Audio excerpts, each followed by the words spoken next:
So hello everyone, myself Sujal Sonali from SY Electrical Oham. So today we are learning about the practical of go-down wiring.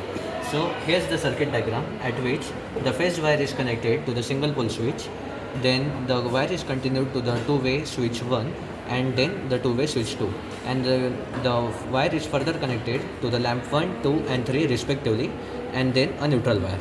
So here's in the practical setup, a phase wire is connected to the single pole switch, and another terminal of it is connected to the middle of the single pole two-way switch, at which the upper terminal is connected to the lamp 1 and the lower terminal is connected to the two-way switch 2nd respectively, and the middle terminal, the terminal which recruits from the switch 1, is connected to the switch 2, the center of the switch 2.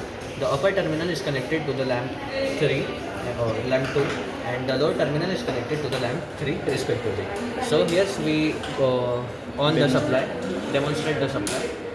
So here we on the supply. At first here we can see that the wire is going from single pole switch. So if we start the single pole switch, so L1 starts as it's a go down section 1, go down section 2 and go down section 3. So at the first section the L1 starts. So as we go from go down 1 to 2, so here we starts the another switch, two-way switch 1, which starts the lamp 2, which is used in the second compartment of go down, and as we reached further to the third part of the go down, so it turns on the third switch which turns on the lamp 3. And as the work is done, so if we want to go outside, so first we turn off this light, so go down 3 work is done.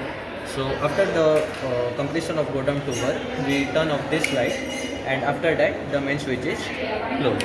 And here we are completing our go down work with this go down loading. Thank you.